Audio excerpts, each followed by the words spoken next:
And so in the next section, we're going to be talking about just using the framework in practice. So we're going to have some of our other experts actually give you examples about where to find the information and what it may look like when you guys are trying to employ the framework. But it's important that the slides that we are using, in no way are any one of us endorsing or criticizing an individual app or any of the material contained in the app. The apps that we're using in these examples really are selected as a way to provide and demonstrate the application of the APA evaluation framework and the variances of really what we would see in real world applications. So it's not until you start actually using these tools and going through these questions with a particular app that you start to see that it's not all easily located, or it's quite clear and there are no questions. It's just an amazing sort of breadth of knowledge that occurs with the practice of some of these frameworks, that you really start to see how hard it is to get some of the answers and then where it's just clearly present. So without further ado, I'm going to introduce you to Dr. Sonia Matwin, who will be taking over from here. And so Sonia, I will go ahead and I'm going to stop share here and then you can take over. Thank you, Dr. Emerson. I'm just going to go ahead and share. There we go. So just to reiterate, we're going to be reviewing an app today. Before I go ahead and get started with that, I'm just going to introduce myself. I'm Sonia Matwin. I am an adjunct assistant professor at Vanderbilt University in the psychology department and Vanderbilt University Medical Center in the Department of Psychiatry and Behavioral Sciences. So for today, we thought we would review COVID Coach. It seems pretty fitting. And if you guys want to, you're welcome to go ahead and download the app right now. A little teaser, you will see it is available for both Android and Apple. My slides today, unfortunately, I only have an Apple iPhone. So all my slides today will show screenshots of what it looks like on that phone. But it does work on both phones. So. And just to reiterate what Dr. Emerson said, this is not an endorsement of the app. It's just an opportunity for us to put the 5-step model into use. So one of the unique things about COVID Coach that you will not see for most apps is that there are YouTube videos on how to use it, as well as a lot of information on the web, a pamphlet for patients, and so on and so forth, which is more typical of apps put out by the VA than of other health and wellness apps that we've reviewed. So as you can see, it's available on iTunes, it's available on Google Play. You can go ahead and grab it and follow through with me. The first step, as Dr. Emerson indicated, is checking the background and access. So who owns the app? As I alluded to, this is the VA. Is that a trusted source? Indeed. Where does the funding come from for the app? Well, the VA as well. It is a health and wellness app, not a medical app. It is completely free. And now, interestingly, they even list who they work with, who their partners are, who they have partnered with and to develop the app. And you can see it's the National Center for PTSD. And this, I updated this. I actually originally developed these slides just under 2 months ago. And so as you can see, I had hit the 180-day update, and now we're at 8 months. So there haven't been any recent updates, but I can share that I've been using the app with patients and there have not been glitches. What they did add in the last iteration was they added learning topics about vaccines and a couple of bugs with Spanish translations. But I think the added topics are more informational. And so it's been interesting to see that over time. And so it's still maintained even within the 180 days. There have not been too many changes. In terms of access, so this one nice thing about this app is you don't have to be online. You can use it in airplane mode. In terms of accessibility for vision impairment and disabilities, you can use the Zoom function. The other accessibility features are not activated in this app. So that would be a consideration for who you'd be sharing it with. Is there a transparent privacy policy as we get into the privacy and security level?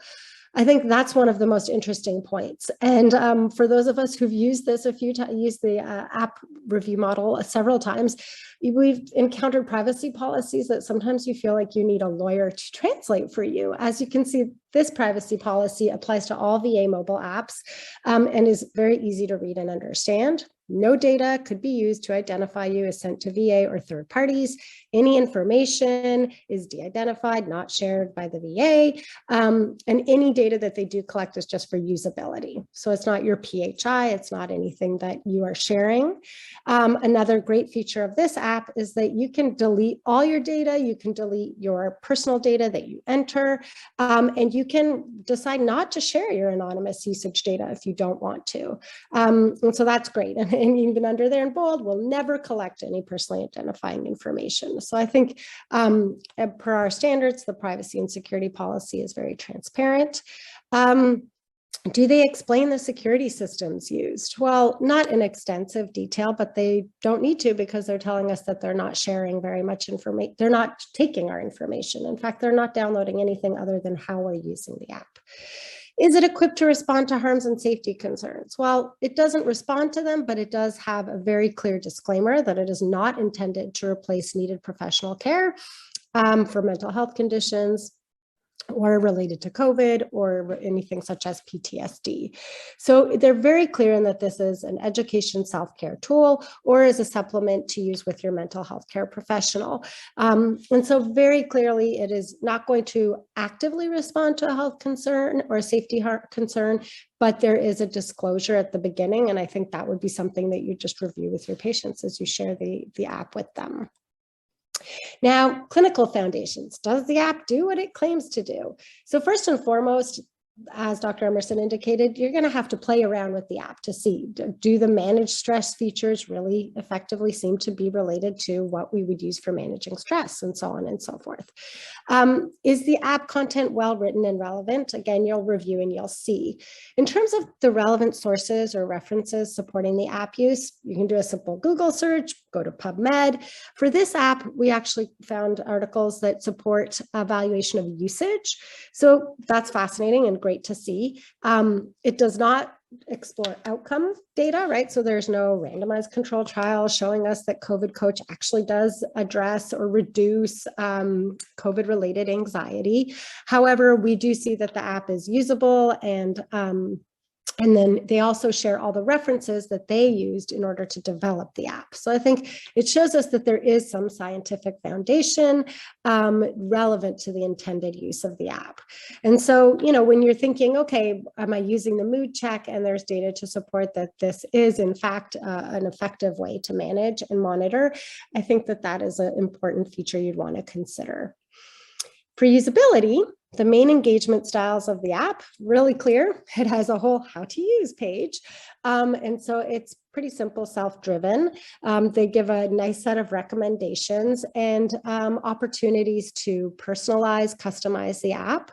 You can choose which pictures, soothing songs, so on and so forth. You can say inspiring quotes on the home screen. You can favorite different elements. You can add your own tools and so on and so forth. So I think, you know, there are nice features to making the app friendly for the user, as well as I think it does clearly define its functional scope. And it is, again, fairly easy to use. Now, the therapeutic goals. Well, I think that's one question where it's, you know, we have to dig a little bit deeper. Does the app improve therapeutic alliance between patient and provider? And I think here it really depends how you want to use the app. Do you want to export the mood check data and share that with your provider? You absolutely can.